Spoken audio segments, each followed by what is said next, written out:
What's going on, hockey fans? Dan K, Lucas Jones. We wanted to give you one more treat. Normally, when a season comes to a close, when we get towards the postseason, when we get to these final weeks, we've already done our final power rankings. We've already gotten to the finish line. We're sneaking one more in. One more time, power rankings coming at you, Elite Premier. Let's get it going.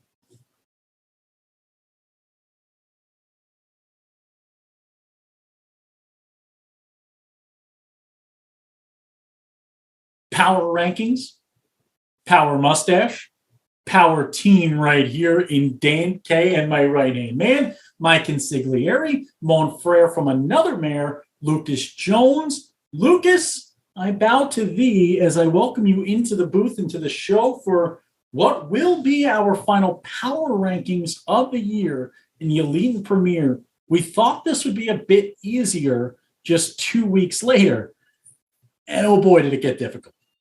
Yeah, you try to kind of steel yourself for this, right? We know that this year has been harder than it's been in recent memory for a lot of reasons. I mean, the Elite continues to be difficult, but the Premier is at another level. And I think this month what we found was we didn't have a top 10 in the Premier.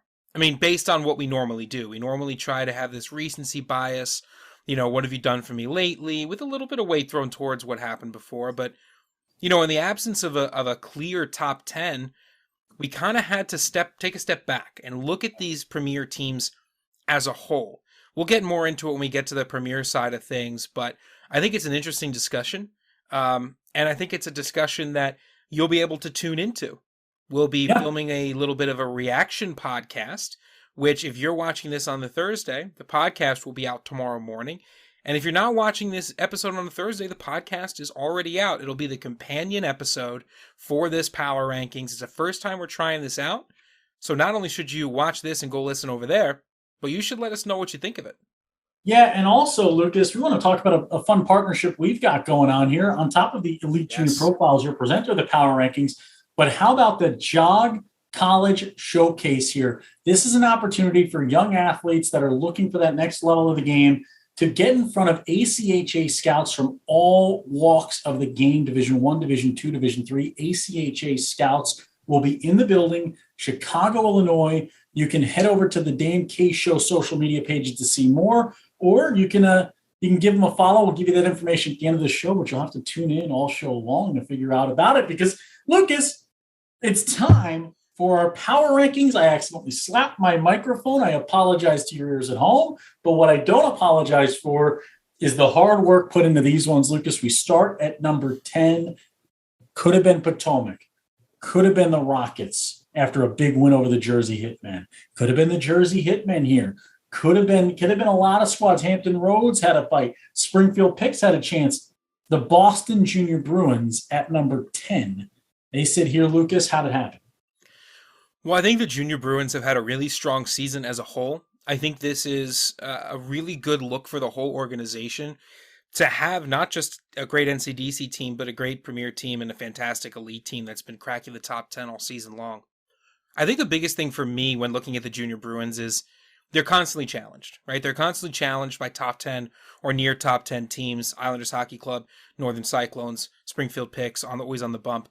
They beat the Springfield Picks, but Dan, I know the game you and I might be focused in on is that Bridgewater Junior Bandits game because it's an OT game. It shows the Junior Bruins can win the close ones. It shows they can go up against anybody, anywhere, anytime. And I think they really have earned this 10th spot. Yeah, I think you look at this team, Ian Rager, Matthew Medeiros, Christopher Free, from the top of it, they're getting the scoring they needed. Schermerhorn and net, the boys between the pipes have done a good job this year. The big thing is this has been a very similar story to a Jersey Hitmen side, right? The ups have been met with the downs. It's been, there's a very streaky squad in Boston. There's a very streaky squad in Wayne with the Jersey Hitmen right now. And the question is, we get the playoff time. When we add this extra one in here, Lucas, we're kind of looking at what we're thinking come Nationals time, what team are you going to get on a given night with the Boston Junior Bruins? That's going to be the question they have to answer for the folks at home. A team in a similar spot in the number 9, they're dropped back because of Dan K here. Dan K has been an absolute lover of this squad. but I dropped them back a few slots here, Lucas. The Florida Junior Blades at number 9. Yeah, and the Junior Blades, they're like you say, they're a similar team where which team are you going to get, right? Are you going to get the team that goes and wins by big margins, right? That cleans up against their peers? Are you going to get the team that hangs in close in tough games? Or is the team that unfortunately does lose by some pretty wide margins, two talented teams, losing to the Florida Eels and the Tampa Bay Juniors? Those two teams are very strong in their own right, make no mistake. But we like to see that even in those losses, you keep them close. So I think for the Junior Blades, that's the huge question. Are they going to be the team that keeps it close and gives themselves a chance? Or are they going to be the team that falls behind early and isn't able to recover? Yeah, and you got the big man, Jacob Gusty. I mean, you're going to see him have to take a leadership role come playoff time. It's going to be Tampa Bay versus Florida. It's going to be Junior Blades versus Tampa Bay. And it's going to be a 3-game series at Wesley Chapel, and it's going to be for all the marbles. It's going to be to see who goes to Nationals. They sit at number 9 right now because if you ask me to pick that series, I'm picking Tampa right now. And the Junior Blades all year have been our boys. You know, they have this opportunity now to kind of prove the hockey world wrong and prove that they are going to take this top spot, not only in the Florida division and beat Tampa in an upset series sweep, but that they're going to make the move to Nationals. Phil Aramo, man, this kid, 29 and 31 in the year, 60 points. He's in the talks for Player of the Year in the Elite. Brody Nish, you talk Bailey Kaiser, Ryder Patton comes over here, the defenseman with 8 and 11. Like, this team can get the job done.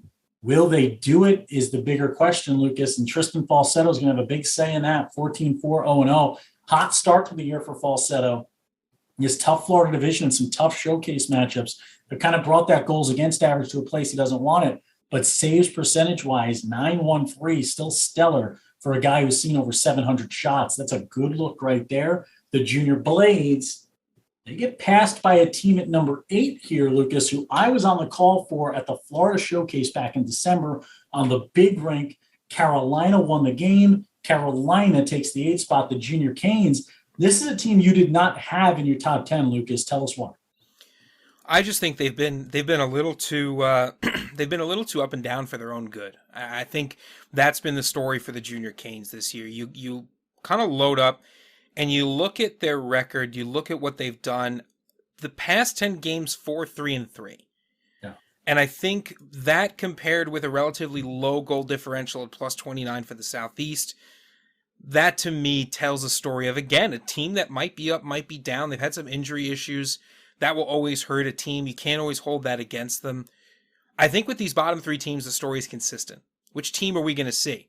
Are we going to see the Carolina Junior Canes that, went up against the Hampton Roads Whalers and beat them twice in a row? Are we going to see a Junior Canes team that battles and ultimately can't win in overtime, right? You got to imagine a team like this is going to get involved in some overtime games, something where, they haven't really done all that great in overtime.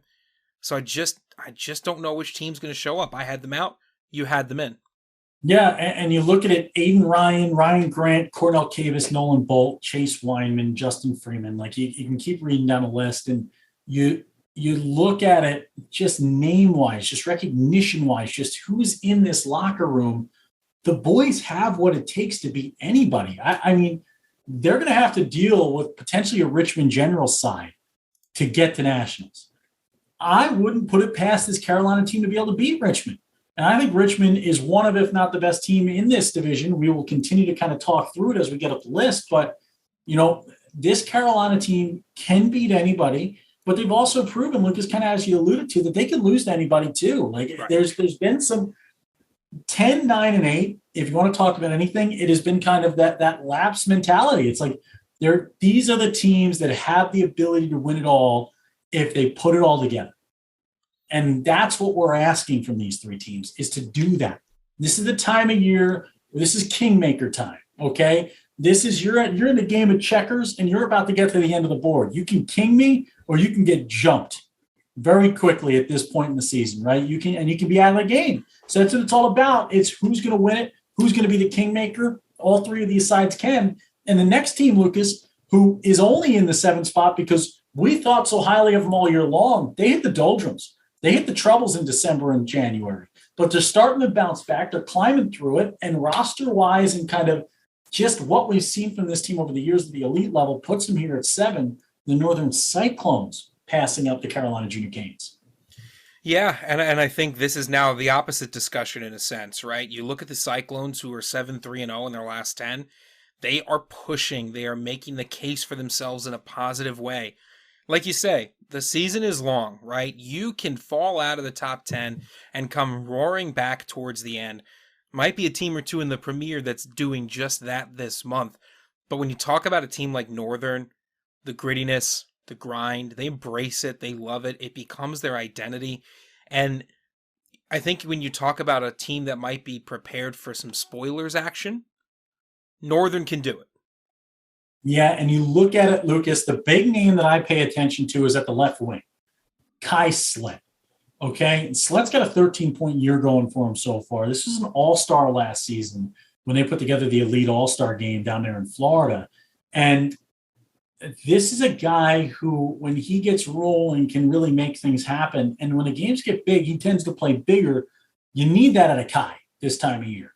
Mark LaRue, like you talk Mark Giordano, Jonathan Patch, who comes over here at the right wing with 31 points. Like those guys have been doing it all year. They got to continue doing it. But Kai Slett is where you start to get into the depth in scoring. You look in net with Robotham and Hayden Manning. Between the two of them, allowing 2.5 goals a game, basically there, both over a 918 saves percentage for Manning, Robotham with a 924. They can get it done between the pipes. The question is, can they keep doing it? They had a 1-9 stretch just a month ago, a 1-9 stretch in a 10-game window.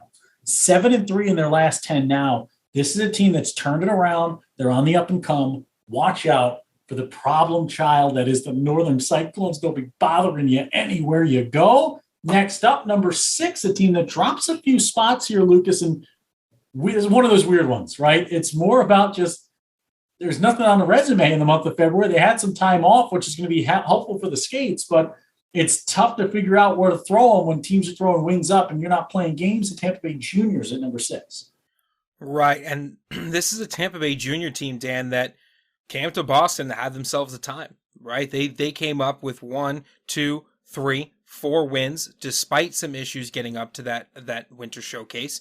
Then they went back down to Florida, and they kept winning in the month of January. February shows up, and they played 1 game. They beat the Florida Junior Blades, a top 10 team. They beat them 7-4, so a good solid victory there. But I think, as we've said all year, been consistent with it, if you don't play games, it doesn't hurt you, but it does allow other teams to potentially lap you.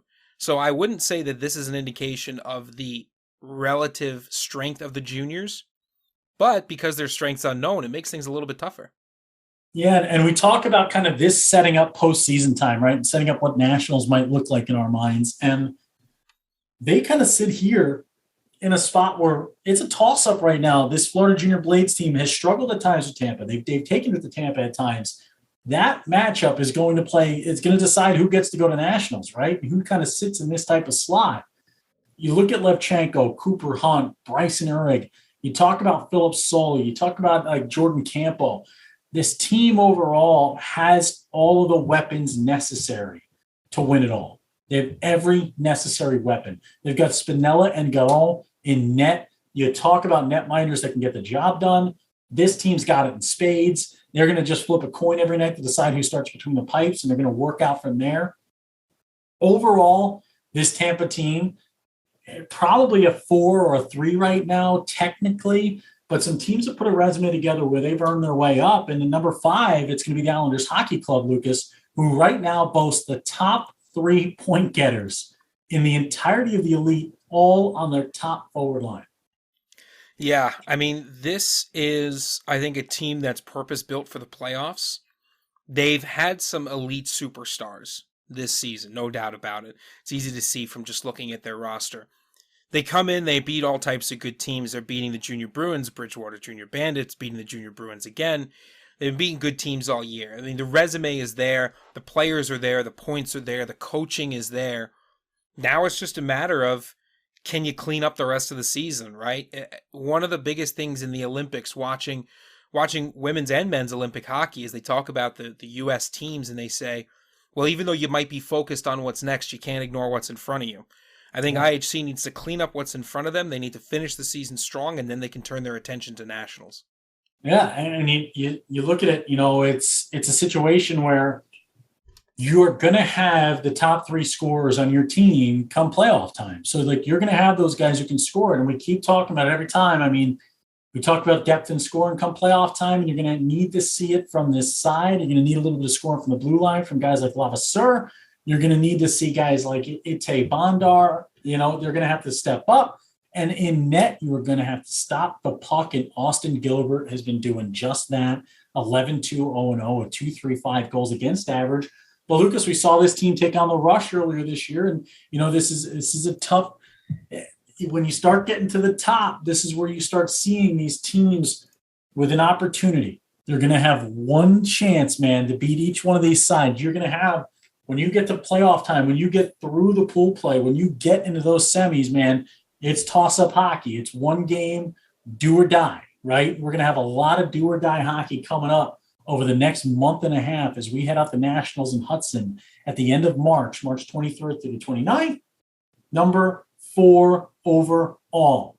Moving up a few spots here. This team's been at number 1 earlier this year, their first season in the elite, and congratulations to the Wilkes-Barre Scranton Knights on the announcement joining the NCDC as well to add to their accoutrement of hockey in the Wilkes-Barre area. The Knights at number 4. Yeah, and I think the story of the Knights has just been consistency. They've been consistently good all season long. I think the record supports that. I think their opponents support that. I think their strength of schedule is there. You can dive into whatever stats you want for Wilkes-Barre, and all you continue to find are good numbers. Good power play, good penalty kill.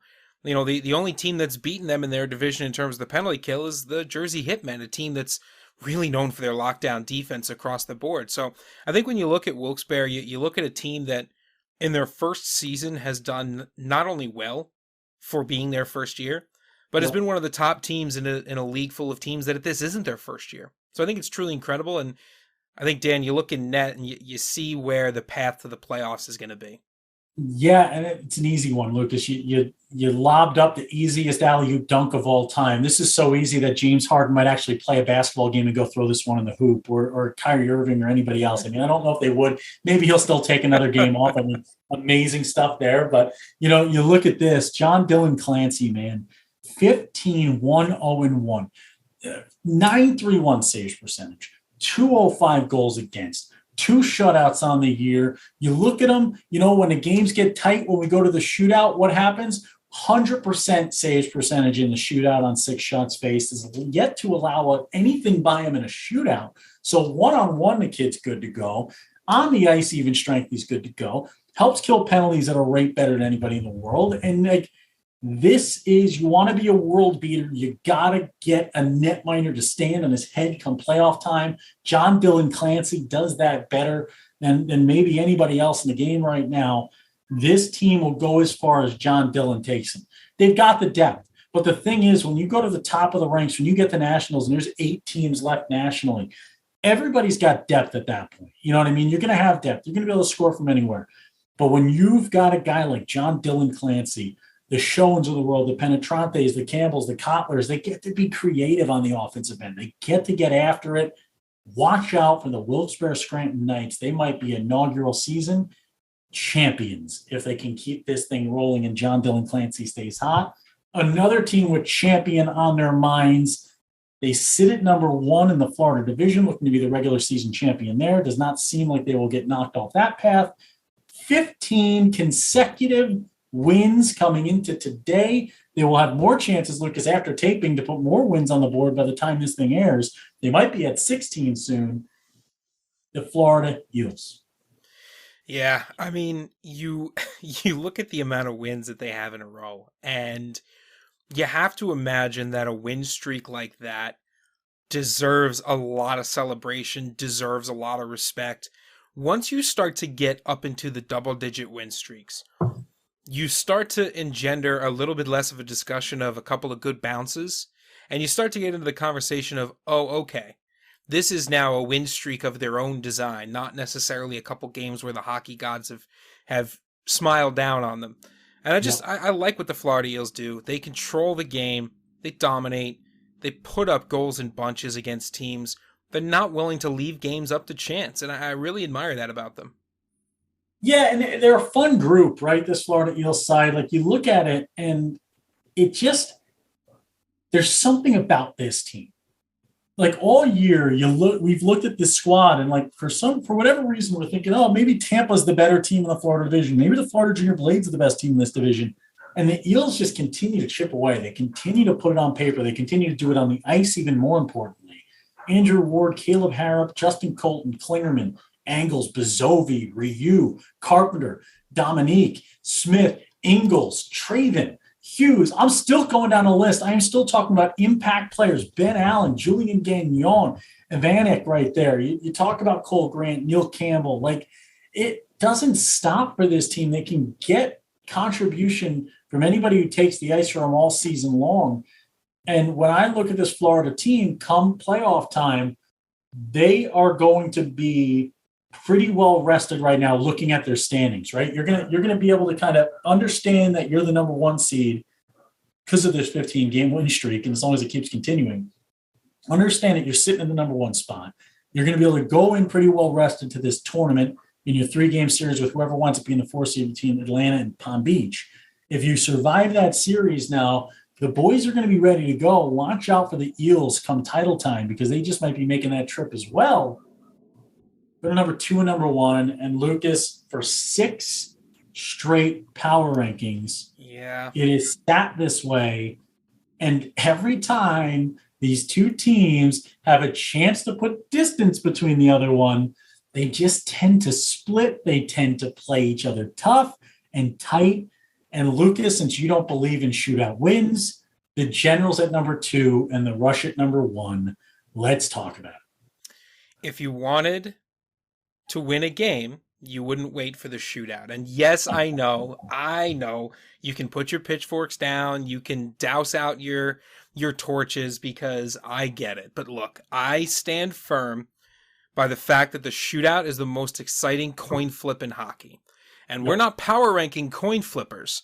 Although eventually, with the way the prop betting of the Super Bowl has gotten to, you may start to have to rank the officials who are flipping coins. But I don't look at shootout wins. I don't think these teams have put any distance between them.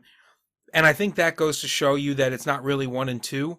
It's got to be 1A, 1B, the conversation at this point. Because if these games are going to be a toss-up, then I think good luck to both sides if they ever have to play each other in an elimination scenario, because it's going to be potentially the most exciting series of the whole year. Yeah, and you look at it, Joe Pettit and, Case Cook. You talk about a centerman, you talk about a defenseman that can absolutely change a game. You've got each of those for this Richmond Generals team. You have guys that can just take a game over. Pettit with 1.68 points per game right now, 11 power play goals, 13 power play assists. Case Cook, a point a game from the blue line with 18 power play assists on the year and a shorthanded goal. That's a year 2002 and a year 2003. Pettit 02, Cook 03. This team, though, it doesn't stop there. It's Jackson Good. It's Austin Sawyer. It's Albert, Schanberger, Cook, Murphy, Farley, Bieber. Like, Bieber's playing the greatest hits back there on the defensive line. Like, he's 9 and 20 on the year. It's this Generals team. I will tell you this much. All year, Lucas, I felt that they were the champions. I felt like they were the team to go through. I felt like that's the way to go. But what's my rule? You want to be the man, you got to beat the man, and you got to beat him handily. And the Rush just continued to do the job with Coach Smulovich behind the bench, Hofteaser, Cunningham, Cliff, Pearson, Perez, Dupuis, Harrison. The faces and the names we're used to at this point, right? These guys get the job done week in and week out. They continue to scrape and claw. It'll be interesting to see down the stretch here how it all works out. But right now, this is how it sits. Lucas, the Rush at 1, Generals at 2, Eels at 3, Wilkes-Barre at 4, IHC at 5, TBJ at 6, the Cyclones of Northern at 7, the Carolina Junior Hurricanes, followed by the Florida Junior Blades and Boston Junior Bruins. We'll talk more about this elite in our podcast coming up tomorrow, or if it is tomorrow, if it's Friday or past that, anytime you want. Spotify, iTunes, wherever you listen to your podcast. Go to the Dan K Show right now and listen in as we talk through some of the snubs, some of the misses, and just how this whole top 10 came together. Head to EliteJRProfiles.com to find the best way to give your student athlete the tools and connections needed to reach their highest goals in both sports and academics.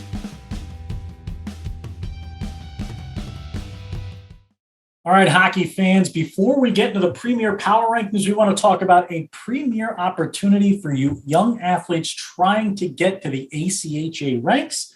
The JOG, that's JOG, College Prospect Showcase year 2022. It's its third year in existence. Great job by Joe Caprio and the team out there in the Windy City, Chi-Town. Not only do you get a chance to take a trip out to Chicago, but you get a chance to be seen by all kinds of coaches and scouts from the college game. You can follow them Instagram at JOG, that's JOG _ prospects _ showcase, JOG _ prospects _ showcase, or on Twitter, JOG _ showcase. Follow them at both pages for more. We will also be posting a link to the sign up that is at fifththirdarena.com. Not only do you get a chance to be seen by college coaches, you get to spend time in a first-class facility, the Chicago Blackhawks training facility in downtown Chicago. Nothing like the opportunity, nothing like the chance. And you might just get to wear a jersey with the Dan K Show logo on it, Lucas, which would be pretty cool. Yeah, that is going to be pretty cool. We are excited to be working with them to get the word out. You know, you learn about these different events that go on around the country, and you just get so excited when somebody is hosting an event that gets the exposure, that really does what it advertises that it does. And that's, I think, one of the best things about it. Go check it out for sure. There'll be links in the description of this video. You can also go to our pages at the _Dan K Show. We'll be posting about them as well. April 29th through May 1st. You can sign up for that today, again, at fifththirdarena.com, the 2022 JOG College Prospect Showcase.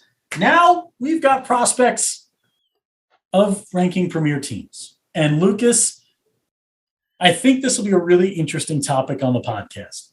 We're going to talk about every snub possible in this one on that audio podcast. But for now, we had to rank 10 teams.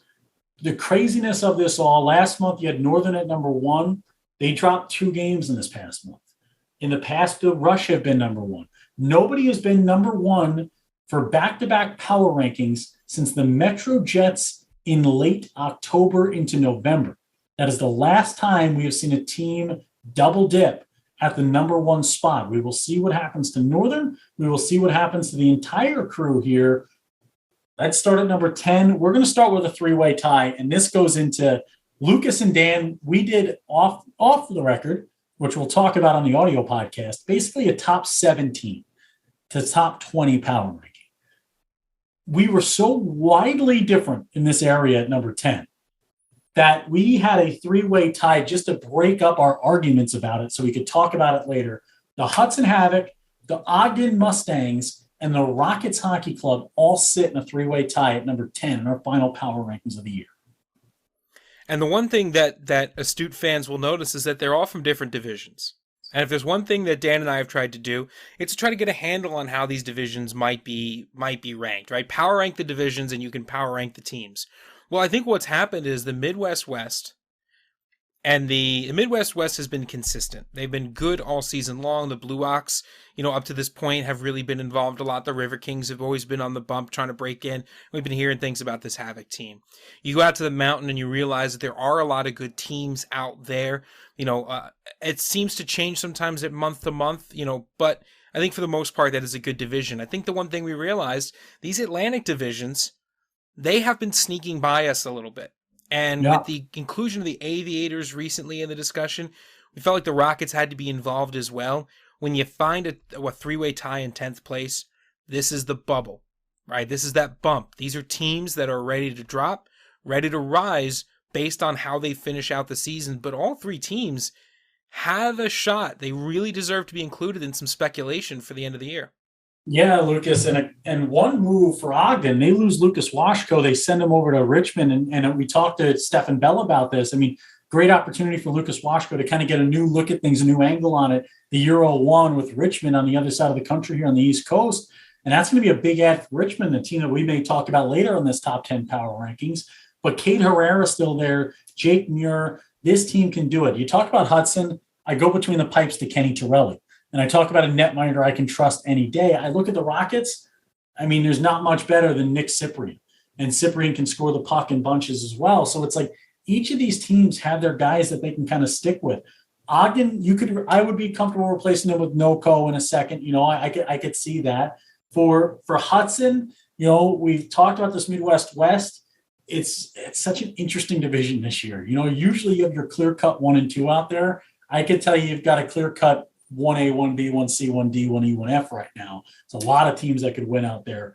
And you look at the Rockets Hockey Club, I still can't believe, only one team's going to come out of this division. You're going to, like, Philadelphia just beat the Rockets. They're sitting in a 3 spot or 4 spot. Sorry. The Jersey Shore Whalers are in this group. The New York Aviators are in this group. And the only reason why the Aviators, Lucas, get bumped by the Rockets this go around, there's something that inherently worries me about being second overall in the league in penalty minutes. And it's funny. We did the same thing. We danced the same song and dance last year with Toledo, and Toledo proved us wrong. And I can guarantee you the Aviators probably will as well. They love proving us wrong. They are a blue-collar, scrappy squad that gets the job done under Coach Stanaway. But right now, Havoc, Mustangs, Rockets. And number 9, Lucas, we had like a 3-way Midwest-West tie going on. We go number 9, Wisconsin Rapids River Kings, number 8, Minnesota Blue Ox. Let's talk through how this happened. Yeah, well, the Minnesota Blue Ox, they were coming off of that 10-game win streak. We mentioned it. We didn't say undefeated. We avoided the word. But nevertheless, that tends to rear its ugly head a bit. They had a tough couple of games here where they ended up losing, 1 game in overtime, 1 game straight up. But it doesn't worry me as much. But I do think the River Kings deserve to be involved in the question for their involvement with the Blue Ox here. So I think for me, it came down to the fact that the River Kings are beating a top 10 team. They deserve to get in. But I think for the Blue Ox, losing to that team doesn't worry me as much for their prospects, if that makes sense, Dan. Yeah, and you look at it come playoff time in this division, like if chalk holds, let's just put it that way, if chalk holds in the Midwest West, my computer's deciding to take as long as it would like to load as I on the air vamp to buy myself time. If chalk holds, the Blue Ox go through Ducks territory, the Mallards will play the River Kings, the Havoc would play the Minnesota Mullets, and the Moose would play the Blades. If chalk holds in that round, you would have the Blue Ox playing the Moose and the River Kings playing the Havoc.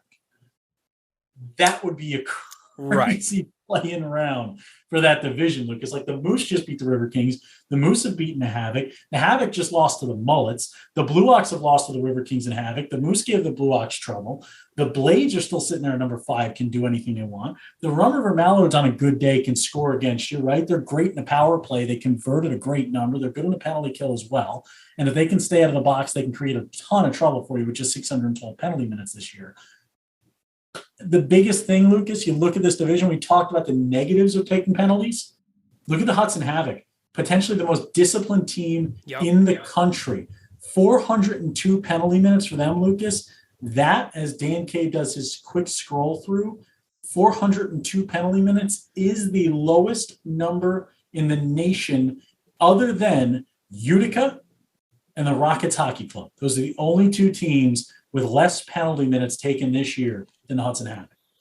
And there's something to be said for that. I think the biggest thing here is when you look at the fact that Hudson doesn't get goaded, right? They don't get goaded into taking penalties. It doesn't happen, right? You look at their potential opponents. Yes, the Blue Ox are sitting with above 25% on the power play. But the rest of that division is not anything special on the power play, right? So I think when you combine the fact that already these teams want to try to play disciplined hockey, Hudson is not going to be in the box. And if your team is in the box, the Hudson Havoc are going to come out and they're going to make you pay. One of the things that I think we need to take more of a look at is not the distinct result of the power play. Yes, the percentages are important, but the biggest thing is if you have a team that's 1-9 on the power play, obviously you're missing opportunities, right? You're sitting down at an 12% power play. But that's potentially 20 to 25 minutes the other team is not at full strength on the ice. You can't tell me that a team that takes 9 penalties in a game is going to have a shot at scoring more than 1 or 2 goals, maybe. So I think even if Hudson's power play is normal, even if their penalty kill is normal, I don't know if that's going to enter the discussion in a playoff series as much as just staying disciplined. So I think the inclusion of not just obviously the Blue Ox, but the River Kings, but the Havoc, means that this division might be the toss-up division to watch come playoff time. Yeah, it is. And it's going to be an interesting one down the stretch. An even more interesting team right now sitting at number 7. What a pickup. I think the biggest pickup at the deadline of any team, the Toledo Cherokee. They add Nick Bernstein from the Twin City Thunder NCDC to this premier roster heading towards playoff time. Bernstein needed a place to play, and he found a good one in Toledo, Lucas. Game-changing move right there. Gives a netminder a chance to play for a national championship and gives Toledo a really good look at winning one. Yeah, we've talked about how good Toledo's netminding is all season long. And then they get better, right? That is the classic loading up for the playoffs that happens across the league, right? And in this case, it happens between the lines, so to speak, right? It's all above board. It seems unfair. It seems like you'd almost have to cheat to load up a team like this, but you don't have to cheat to load up a team, right? You can do it with just a little bit of scouting, a little bit of tradesmanship, a little bit of talking behind the scenes, and then you can just put that announcement out there. Hey, by the way, our netminding was great. Now we've got 2 of them. Now we've got 3 of them. Now we've got a whole team full of guys ready to rock and roll. And if Toledo brings the same energy that they brought to Nationals again this year, watch out. Because this was a team that barely missed out last season. Yeah, and we're going to talk on that podcast, Spotify, iTunes, everywhere you get your podcasts, about some of the looks that Nationals will have with these pools. And we'll talk about where we think the teams might fall and kind of where that pool of death, as you call it, when you talk about FIFA World Cup, might be. We'll see. We'll talk through it some more here as well. But Bailey Bird, Lucas, 208 career points. He is on pace and on track and attempting to break that all-time points record. That would be a pretty big one for Bailey Bird and his Toledo Cherokee, eh? Yeah, that would be very impressive. You got a couple of guys coming down the stretch. We've got a lot of point scorers involved in the playoff run. I think not the least of which involved in the Toledo Cherokee. They can put up touchdowns. They could certainly put up touchdowns. And a team that sits at number 6, we just talked about a touchdown of a move for Toledo. How about Washco going to the Richmond Generals? RC Light does it yet again. Coach Light, gotta like how his team looks at the number 6 spot, the Richmond Generals. As if the Southeast wasn't hard enough. As if the Southeast didn't have as much talent as they've got. They just keep adding guys, right? And it's great to see because the coach is laser focused on trying to get things together, trying to make sure that his team is the best that it can be as it moves into the playoffs. And I think one of the things that it helps Richmond out is it just adds another veteran presence. It adds another star, right? The deeper your team is, the harder it is for opposing coaches to find mismatches. We know the Southeast is always tough, but I think this year, Dan, because of the way the playoffs are, because you're going to have just 16 teams, you're going to have to compete at the highest level you've ever competed. Yeah. You can't make enough moves. You can't add enough to really feel comfortable. And I think Richmond is doing their part here because all year long they've been great and now they get better. Yeah, you look at this team right now, adding in Washco to Jordan, Yingling, Semrad, Kangas, Boulay, Noel, Baccarin, like Kennedy. It's going to be tough. It's going to be really tough to deal with this team. That add of Washco, you immediately inject 47 points on the year into your roster onto the ice. You put Logan Gorbitz, Wolverine, and net, 12-5-0 in the year with a 9-1-7. watch out for Richmond. The only team so far this year that's been able to handle them and hang in there has been the Charlotte Rush at number 5, Lucas. And this is another toss-up where each of these teams just keeps splitting. And the reason why the Rush sit at number 1 is technically just because of last year, I guess, at this point is the only thing we could say. Like, I'd have no problem calling these guys 5 or 6 in either direction. I just think that they've been that good in the Southeast at both the Elite and Premier this year. They sit at 5 and 6. Yeah, and in this case, you can look a little bit towards the recency here. Yes, the Rush and the Generals split their most recent series, but the Rush won in regular time, and the Richmond Generals needed a shootout, right? So the shootouts, sorry, but I'm not pulling back on that. I think I'm right on this one. I think history will prove me to be the victor on the shootout question. But like you said, and as we teased a little bit in the beginning, when everything's this close, we had to blow it up. The normal process wasn't working, so we had to go and look at the season as a whole, look at the roster as a whole, look at what we think these teams can do. I think the Rush just barely eke out above the Generals in that regard. But as we know, there's one place that we're going to find toss-ups and upsets and things we don't expect. It is going to be in this Premier Division. Yeah, and I would say right now with Washco added to the Richmond Generals, I would not be surprised to see the Generals win a national championship. I think that is a national champion. That's a kingmaker move, as we call it. That is exactly what that might be. The Rush will try to be kings again and reign supreme. 4 teams rank ahead of them. At number 4, they were at number 1. They dropped back 3 spots after just 2 losses in the month. So far, the Northern Cyclones, Lucas, still roster-wise for me, this is a national champion if I've ever seen one. That's what this team looks like. Yeah, I think so. And I think that between 1 and 5, there isn't much room for error here. It has been in the past as few as 1 loss, I think, that's knocked a team out of the number 1 spot. When you're up on top of the mountain, the smallest breeze can certainly knock you off. And I don't think there's any calls for alarm here for the Northern Cyclones. I think this is, if there's ever a procedural move from 1st to 4th, this is procedural, right? You've got losses, but against good teams. I don't see any problem there. We talked a little off camera about that. We both agreed. We don't see any problem with this team. Just when you lose games, you have to fall off. Yeah, I mean, the biggest storyline that this team has is that Trip Clark actually lost a hockey game in Natty, 16-1, 0-0 now. Yep. I mean, come on, like 176 goals against, a 939 saves percentage, playing alongside Kyle Meyer, who's only lost in regulation once. 3 overtime losses for Kyle Meyer. Like, it's just close games every single time out. Tillinghast, Marchant, Jacob Howell. This team's got that strength. They got that grittiness. They got that claw. And they're going to continue to bring that. I mean, Coach Dubs gets dubs. That's what it's all about here in Northern. You're going to continue to see it from these guys. And right now, they sit at number 4 solely because it's target on your back, right? When you get put at number 1, every single team walks into your rink knowing that you are the Dan K Show number 1 team, and they want to give you their best. And I think this is a good time of year for Northern to see it from folks, because if they want to win a national championship, they're going to continue to get that best every single game. We put them on blast. We've told them how good they are now, right? We've seen it. They've told us. And this is a national title contender. I can't wait to see how things shape out for them. And there's another team that things are shaping out pretty good for, a team that we've put the target on before this year at the number 1 spot, a team that we dropped way too far in my estimation last month at number 3 with 4 wins against winning opponents in the last 2 weeks, the Wilkes-Barre Scranton Knights. They sit at number 3. Yeah, their strength of schedule has really, really gone up, I think, over the course of the season. And the fact that they beat a whole bunch of teams with good records, we may have been a bit harsh. We may have been a bit overzealous, a bit too eager, right, to create a storyline, are the things you could say.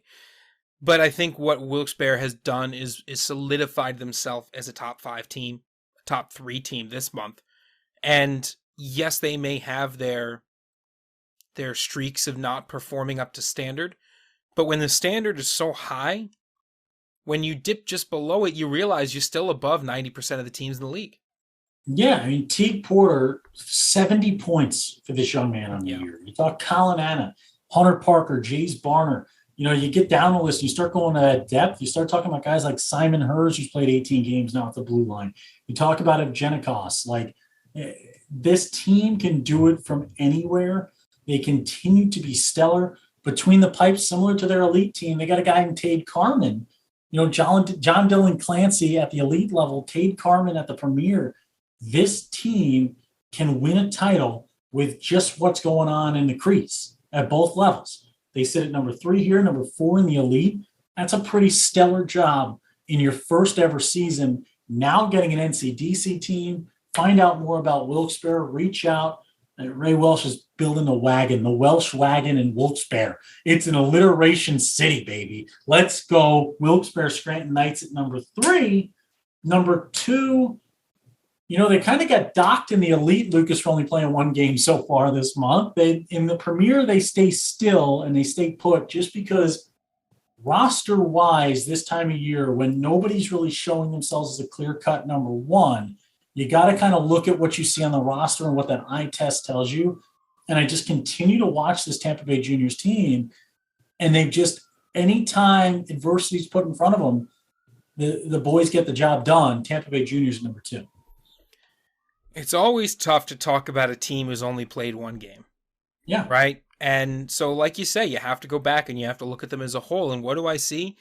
I still see the same team that I saw at the Winter Showcase. I still see the same team that I watched through the back end of January. I still see the same team that I saw continue to build momentum through November, through December. A team that has size, has speed, has net minding, and at times looks like they could be a tier 2 team with the way they play systems on the offensive and defensive end. Yeah. So I have no issues with Tampa at number 2. I think the biggest thing for Tampa is you just have to stay focused. If there's one job right now that the coaching staff is going to have, it's going to be to keep this team focused on 1 game at a time. It's not nationals yet, so you can't get into that conversation. Just got to keep the foot down, keep the eyes forward, and keep moving. Yeah, you look at it. I love what these guys do with the blue line, and it starts with Heller and Kadnikovs and Parker Chadwell, Philip Kuba, Jackson Studebaker. Like the work they do from the blue line allows the speed that gets built throughout the season in the Stroke system to just show up. And when you've got Philip Kuba behind the bench coaching another Philip Kuba, when you've got that type of mentality at the blue line, and then you got a guy like Vossler, who's just been an absolute stud net in the past in life, who now is working with those netminders, who's building that game from the net out. And you add to it the Stroke mentality of let's get out and score the puck 90 times a game. This team is building the way we knew this Tampa Bay Juniors team was going to eventually build one year. And this is the year. They have been knocking on the door, tapping on the glass, asking to get into Title Town, and they might have just punched their ticket with the roster they've put together this year. Tell you what, Lucas, Parker Chadwell's an 0-1, an age-out year. John Heller as well at the 0-1. I go get both of these guys if I'm a college coach right now, man, and put these guys on my blue line tomorrow. Absolutely stellar number 1. When nobody tells you that they're number 1, when nobody spikes the football in the end zone Gronk style, you have to try and look through it all and pick the team that you've seen have the most depth, the team who gets the harshest target on them, and a team that 1 loss feels like 1,000. This is the kid in class who's got the 125% weighted grade average. And you look at him and you go, how are you so smart? The Metro Jets. Lucas, February 25th, as long as all goes well, Mr. Cesarini on this squad is going to break the all-time games played record. We'll have a fun post for that come that time. But before then, let's talk about the funness of being number 1 in the Premier, the Metro Jets. Well, I think by all statistical measure, the Metro Jets have certainly proven that they are one of the top teams in terms of their output, right? You have top goals for 304. You're 10 higher than the next team. You have the least amount of goals against, right? 10 lower than the Toledo Cherokee, who we just talked about having one of the most incredible defenses and incredible net-minding combinations in the entire Premier Division. You talk about their special teams. Their special teams, they are in the top 3 in power play, right? So they are an offensive juggernaut. And I think that comes with a caveat, not to spoil their number 1 ranking, but if you're an offensive juggernaut and your offense gets shut down, where are you? And this Yeah. is where I think the Metro Jets are an even tougher squad, because they rally around that coaching staff. They rally around each other. They are Detroit strong. They really can get it done. And I think that when they face adversity, they get stronger, and that's what makes them tougher. And if we're going to blow up the system and we're going to look at teams as a whole and their performance as a whole and how we think they stack up roster wise, the Metro Jets, I feel like, have to be top 3 minimum, and not surprised to see number 1. Yeah, and the funny thing with this Metro Jets team is like the biggest worry you could technically make up for them is that they're 9th overall in penalty kill. It's out of 62 teams, and they're at an 86.3% success rate, but they have 11 shorthanded goals for. So it's like that's the harshest stat you can find them. They're 30% basically on the power play in terms of success. Like this team does it better than most. You want to talk special teams, and we'll get more in depth on this. But the last thing I'll leave you with is last month's number 1 team, the Northern Cyclones. Lucas, number 1 in power play conversion percentage, number 1 in penalty kill percentage.